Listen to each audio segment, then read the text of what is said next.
സാമൂഹ്യ പെൻഷൻ പദ്ധതി അട്ടിമറിക്കുന്ന UDF സർക്കാരിനെതിരെ മാർച്ചും സത്യാഗ്രഹവുമായി CPIM ചേർപ്പ് പഞ്ചായത്ത് കമ്മിറ്റിയാണ് ഊരകം ചേർപ്പ് ചൊവ്വൂർ വില്ലേജ് ഓഫീസിലേക്ക് മാർച്ച് നടത്തിയത്.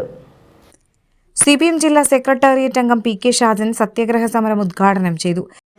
UDF ഗവൺമെന്റ് കോൺഗ്രസ് പാർട്ടിയോട് ഞങ്ങൾക്ക് പ്രത്യേകിച്ചൊരു വിഷമമില്ല. പക്ഷേ ജനങ്ങളെ ദ്രോഹിക്കുന്ന നിലപാടെടുത്താൽ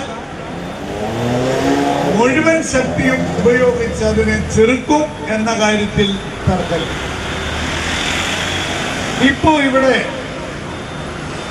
ഇടതുപക്ഷ ജനാധിപത്യ മുന്നണി കൊണ്ടുവന്ന പല പദ്ധതികളും തകർക്കാൻ ഒരു വിഷമില്ലാത്ത നീചമായ ഭരണമാണ് ഇവിടെ അരങ്ങേറുന്നത്. അടുത്ത ദിവസം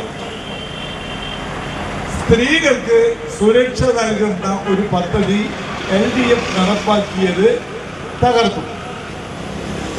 UDF ഗവൺമെന്റ് കോൺഗ്രസും എല്ലായിടത്തും പ്രസംഗിക്കുന്നത് സ്ത്രീകളുടെ സംരക്ഷണത്തിന് ഈ ഗവൺമെന്റ് മുതിരുന്നു എന്നാണ്. 35 വയസ്സിനും 60 വയസ്സിനും ഇടയിൽ കുടുംബിനികളായ സ്ത്രീകൾക്ക് 1000 രൂപ സുരക്ഷാ പദ്ധതി നടപ്പാക്കി. കേരളത്തിൽ പല വീടുകളിലും പുരുഷ മേധാവിത്വം. പുരുഷൻ പണിക്ക് പോയി പണിയെടുക്കുന്നതിനേക്കാൾ ഇരട്ടി പണി കാലത്ത് മുതൽ വൈകുന്നേരം വരെ അടുക്കളയിൽ പണിയെടുക്കുന്ന സ്ത്രീ ചെയ്യുന്നുണ്ട്. Cherpu local committee secretary AV Sahadevan അധ്യക്ഷനായി. M. മധു, ഷാജഹാൻ, അൻവർ എന്നിവർ സംസാരിച്ചു.